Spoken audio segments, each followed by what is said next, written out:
सतगुरु की साजी निवाजी प्यारी साध संगत जी, प्यार और सत्कार से कहना धन निरंकार जी। साध संगत जी, आज जो दासी आप जी के चरणों में विचार लेकर आई है, उन विचारों का टॉपिक यही है कि हमें हमेशा सत्य बोलना चाहिए, सच बोलना चाहिए।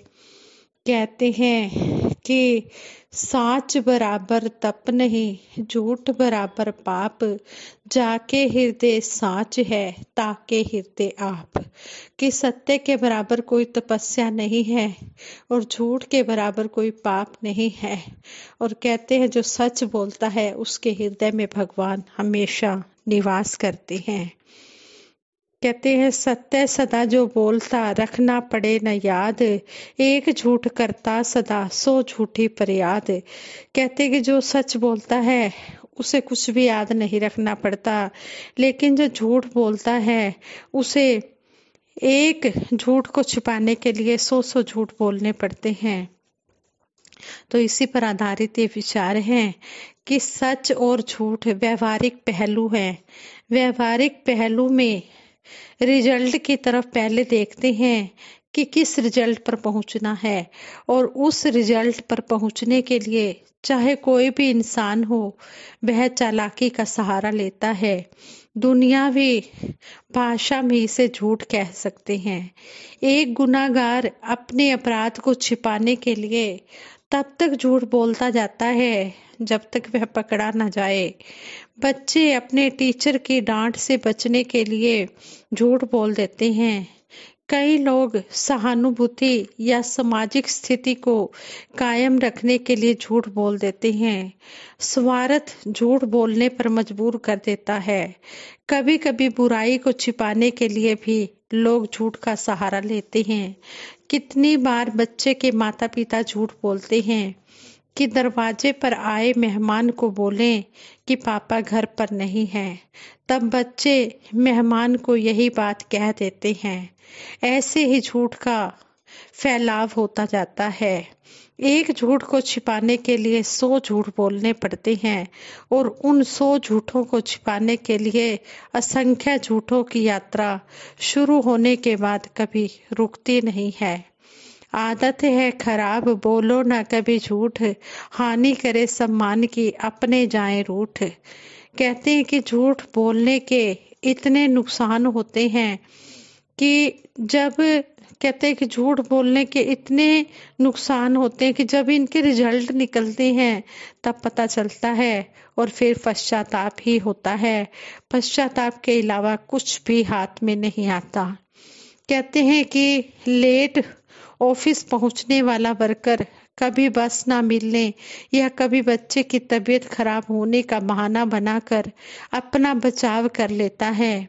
बार बार के बहाने सुनकर जब ऑफिसर्स का विश्वास उस पर से उठ जाता है तो उस समय उस व्यक्ति की स्थिति उस गवाले जैसी हो जाती है जो भेड़िया आया चिल्लाकर गांव वालों को इकट्ठा कर लेता था और झूठ ही उन्हें हैरान कर देता था।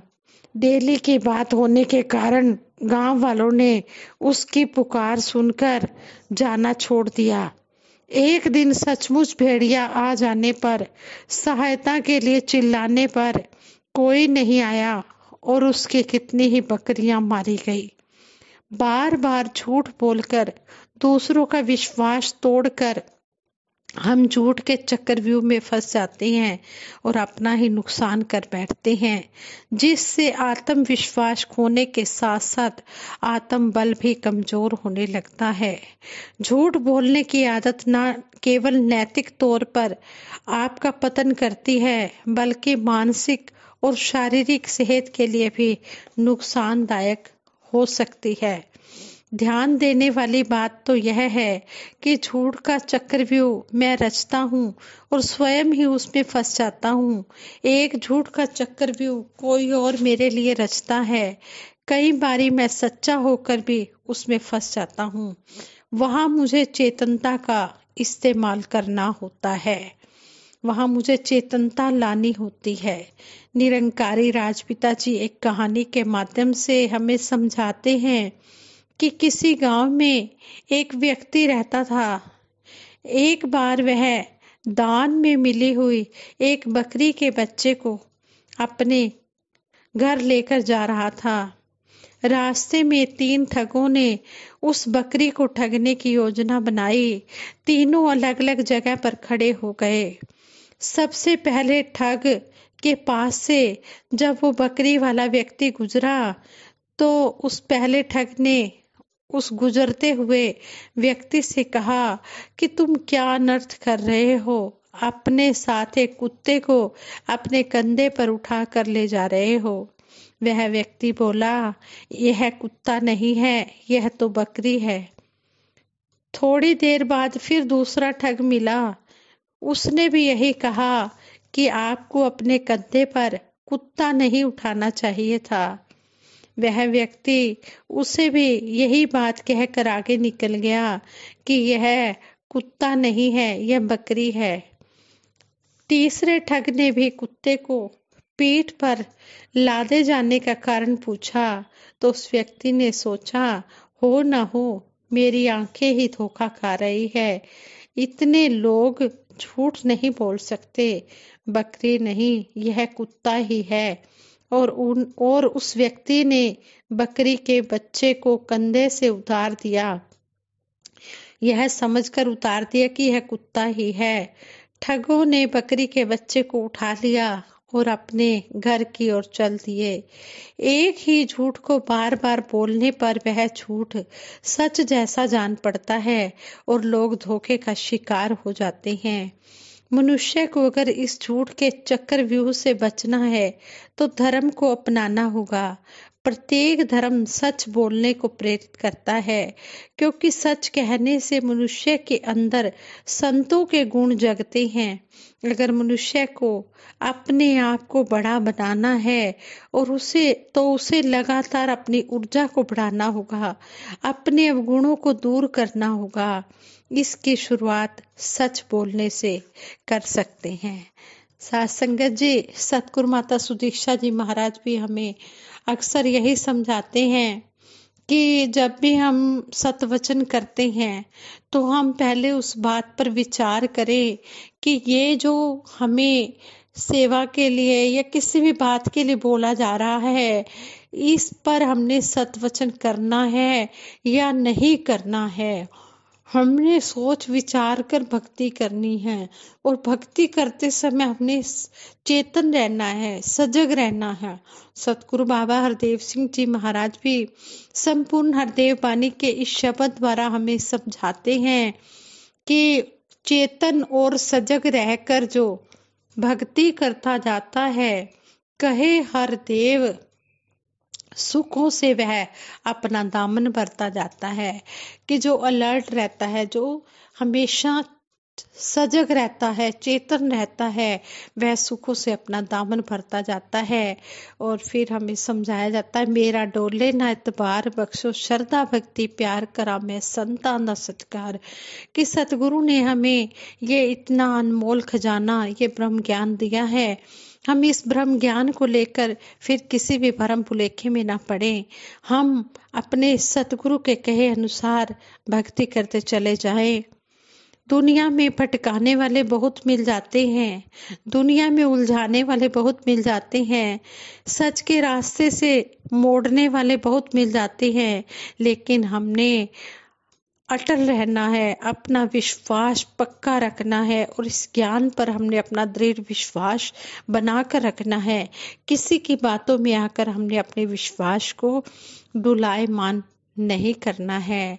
जिस तरह ये स्टोरी भी हमने सुनी कि किस तरह वो सच में बकरी का बच्चा था, लेकिन जब ठगों ने उस बकरी के बच्चे को ठगने की योजना बनाई तो जब वो बार बार उसे कुत्ता कहते रहे तो वो विश्वास, वह व्यक्ति उन ठगों की बात पर विश्वास कर गया। उसे अपने पर विश्वास नहीं था कि ये बकरी का बच्चा है।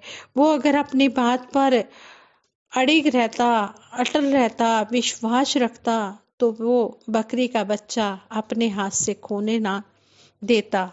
इसी तरह हमें सतगुरु ने ये अनमोल ब्रह्म ज्ञान दिया है और इस कहानी के माध्यम से हमें समझाया भी है कि हमने अपनी बात पर अटल रहना है, हमने अपना विश्वास पूर्ण रखना है और सतवचन करते समय भी हमने हमेशा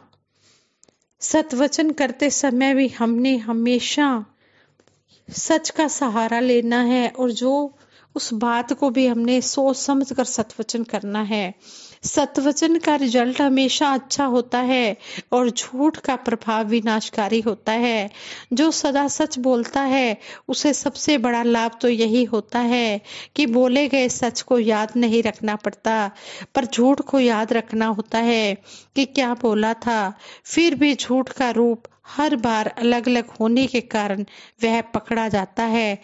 इसलिए सत्य का आधार ले और हमेशा हम आनंद में रहें और सतगुरु की आशीर्वादों के पात्र बनते चले जाएं। जैसे कहते हैं कि एक बुजुर्ग महिला सैकड़ों मील चलकर एक चीनी भिक्षुक के झोंपड़े में पहुंची और पूछने लगी, आप बताइए महात्मा, सत्य को पाने का कौन सा रास्ता है। भिक्षुक ने आंखें खोली और बोला, वही रास्ता है जहां से तुम आई हो। अब वह सोचने लगी, क्या उसका इतनी दूर चलते जाना व्यर्थ गया। अर्थात जहां से तुम आई हो वहां से ही सत्य शुरू होता है। सत्य के द्वारा ही तुम यहाँ आई हो, सत्य में ही तुम जीवन गुजार रही हो। जहाँ खड़ी हो सत्य वहीं से शुरू होता है और सत्य का कोई और छोर भी नहीं है, क्योंकि सत्य तो अनंत है।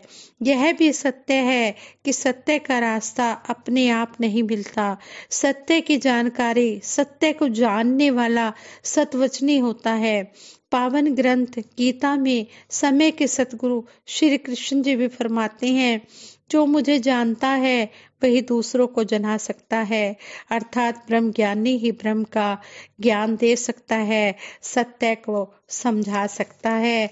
तो यहाँ पर भी समझाया गया है कि एक ने कही दूसरे ने मानी, कहे नानक दोनों ही ब्रह्म ज्ञानी। कहते हैं कि जब सतगुरु की बात को गुरसिक मान लेता है तो वह सही मायनों में ब्रह्म ज्ञानी बन जाता है। और ब्रह्म ज्ञानी का सगल आकार ब्रह्म ज्ञानी आप निरंकार। जब ब्रह्म ज्ञानी सतगुरु के कहे अनुसार सतगुरु की बात पर चल पड़ता है, इस सत्य का सहारा लेता है, तो वो निरंकार में हो जाता है। तो साध संगत जी, हम कभी भी झूठ ना बोले, हम हमेशा सच बोलें, सत्य के ग्राहक बनकर रहें और सच बोलते चले जाएं। सच की हमेशा जीत होती है, झूठ की हमेशा हार होती है। इसलिए हम सत्य, हमें ये सच्चाई मिली है तो हम सच्चाई पर अडिग रहकर, अटल रहकर, विश्वास करते हुए सच्चाई के रास्ते पर चलते चले जाएं और सतगुरु के आशीर्वादों के पात्र बनते चले जाएं। साध संगत जी, प्रेम से कहना, धन निरंकार जी।